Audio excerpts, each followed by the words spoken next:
It's coffee break in the Art Ecology studio, and I thought I'd take a couple of minutes to answer a question. Since we posted the photographs of our magnetically fixed mudflat unit down in the River Medina there, we've had quite a lot of questions, and the main one being why use magnets to install these eco-engineering interventions.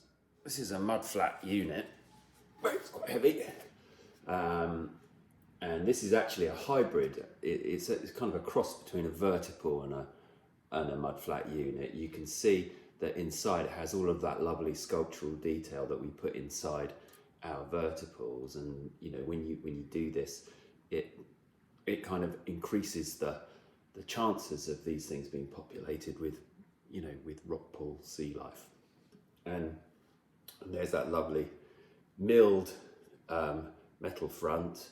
The metal parts to this are made locally by a company called Hydromar, and they use water, believe it or not, to cut the steel parts. And then our engineers here, Dave Badman, he welds it all together, and from there, if we're going to turn it into a water holding unit, then we'll put this sculptural detail using a special reduced carbon concrete mix, and we work that by hand, gloved hands obviously, but by hand nonetheless.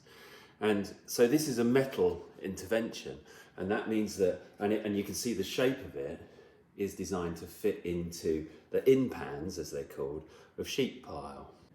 Now you could weld those in place, and in fact on our test rig we've done it that way as well. We've done it both ways. We've welded them, and we have used magnetic fixings. Welding on site in an estuary is an expensive thing to do,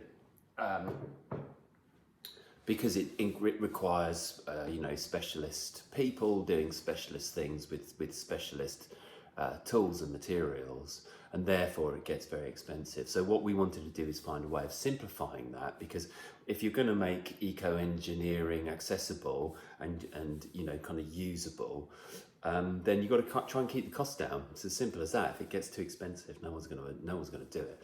So we had to think about how we might do that, and we came up with the idea of magnets.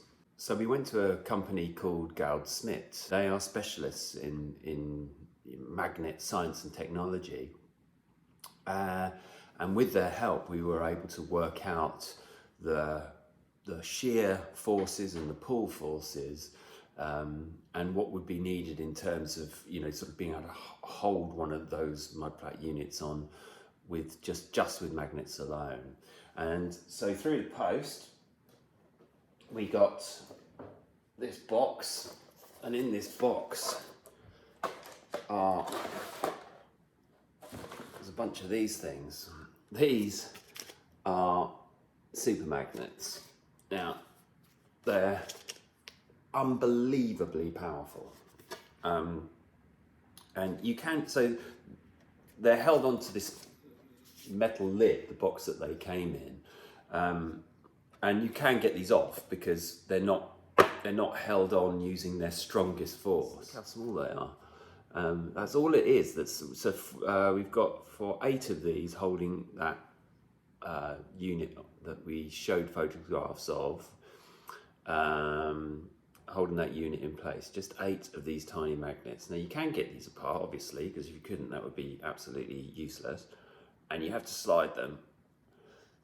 But they are and they have these spaces in between, because if you do get them stuck together, they are properly together, and then they are quite difficult to get apart. Not impossible, but they are quite tricky. So they're marked north and south on the poles, because when they are put onto the mudflat units, you have to alternate them north and south to get the maximum pull strength.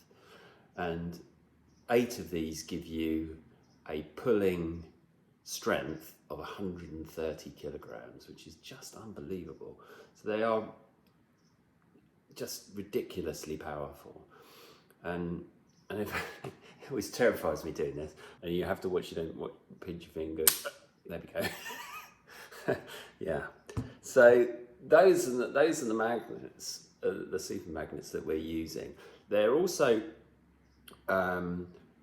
coated in resin so that they don't rust. So, and like I say, these are a specially designed magnet that that we've had designed by Goldsmith, specifically for this trial. So we're really hoping that they're going to work. 7 weeks after installation, the mud flat unit that on our test rig hasn't budged at all, not a single millimetre. So that's a really good sign. I personally think there's a lot of future in using magnetic installation, because although these are quite expensive, they're nowhere near as expensive as hiring a team of people to go down and install these things in an estuary somewhere or a harbour with all that specialist equipment. Anybody can do this, and they're fitted very quickly and very simply. There are a lot of structures in the intertidal and also in marine settings that are metal. You think of oil rigs and what do they call it? The power stations that the collected electricity from wind turbines goes to. It goes to a substation that's out on a rig. And even, I suppose, the wind turbines themselves must have metal elements under the water. So, quick and easy ways to fix things to metallic coastal infrastructure this is potentially a really good way to do that. So I hope that answers the question about magnets. What do they look like? Do they look like that? Not much to look at, to be honest.